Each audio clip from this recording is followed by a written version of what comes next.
Detroit Lions, Kansas City Chiefs coming up in a couple of days. So let me know in the comments how many victories will the Lions have this season.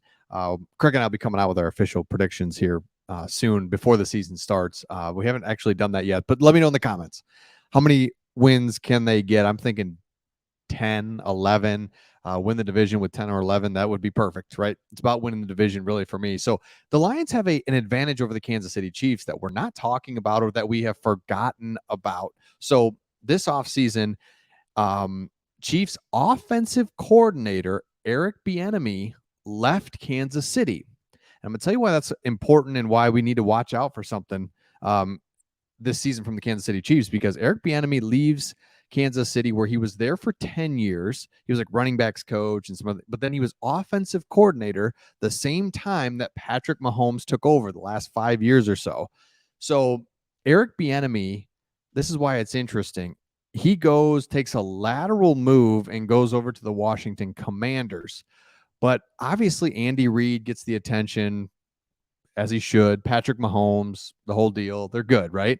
But Eric Bieniemy's job, and really why he was so good for the Kansas City Chiefs, is he was more the structure, more the authoritative guy on the offense, right? Andy Reid runs it, but that allows Andy Reid to be more creative, really be innovative. And Bieniemy was structure, handled the offense, got on guys when they weren't doing what they needed to do, and let Andy Reid kind of do what he is really good at. Now it goes back to Matt Nagy. That's right. The former Bears coach is now going to take over offensive coordinator. So this is interesting because it's the only offensive coordinator Patrick Mahomes is known. Bieniemy has really been the guy, again, that was the structure, guy that kept the offense where it needed to be and let Andy Reid be more innovative and do more things outside of the offense.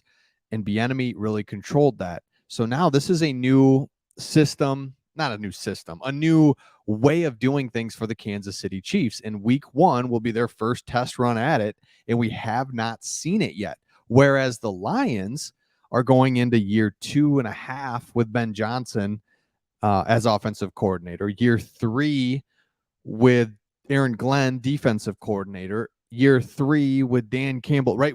We actually, oddly enough, have the symmetry, have that uniformity, the consistency in our organization that not never, but we haven't had in a long time. And again, Kansas City, I mean, obviously, right? Mahomes, Andy Reid, they're going to be fine. But I wonder, how much did Eric Bieniemy really influence the Kansas City Chiefs? And we're going to find out in week 1, right? Maybe they put up 50 and it doesn't matter, but maybe it does matter.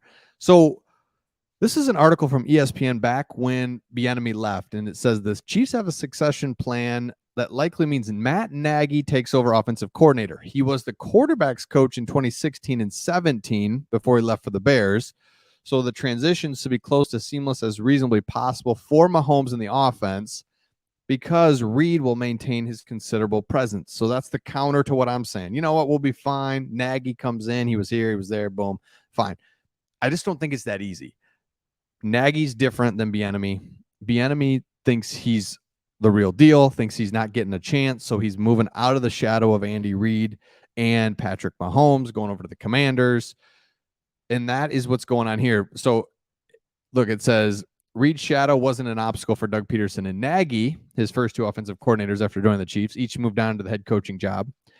But for some reason, Bieniemy's not getting it, and perhaps getting away from Reid and Mahomes being successful with others will do just that. So here's Bieniemy, and it shows it here. Here's what Bieniemy bring to the Commanders offense. So, right, this is what he was doing at the Chiefs that he's going to take over to there. So even though sometimes we get tired of listening and talking about those moments, they always seem to happen in the biggest games, and make sure to go over the details every single week, Mahomes said. So Mahomes and Bieniemy repeatedly cover the scenario where they're constantly talking, constantly getting into situations.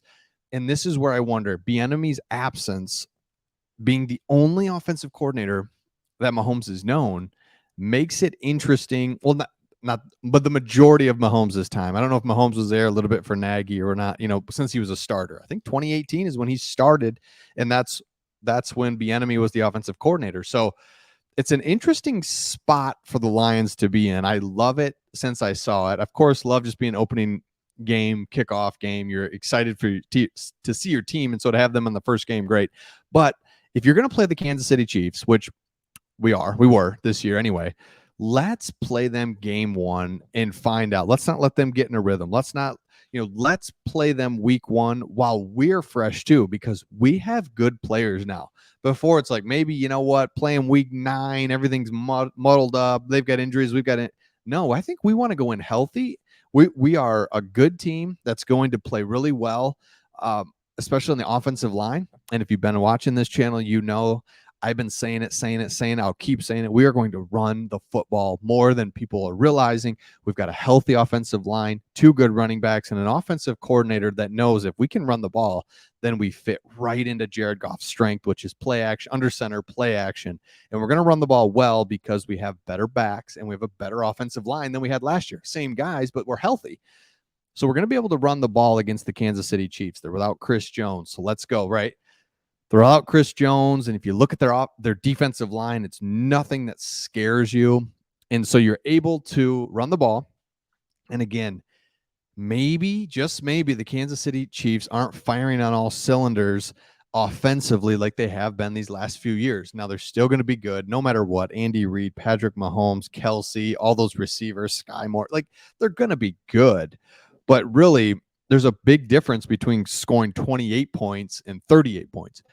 That's really what we're wondering. I mean, do they put up 30 points or do they put up 40 points? That's the difference in this game. Is can the Lions slow down the Chiefs enough offensively, get a stop here and there, force a turnover, hopefully get a fumble, maybe a fumble, slow them up, kick some field goals. I mean, it's all going to add up at the end of the game, obviously. And then if the Lions can run the football, eat the clock, and just get into halftime at 17-17, get into the third quarter 24-20, right? You're just kind of in it, and then get to the end, because there's no way the Lions go in there and just blow these guys out or anything like that. The Chiefs are too good offensively. Mahomes is too good. They're going to keep it close, but I'm curious to see how much the absence of Bieniemy impacts the Chiefs.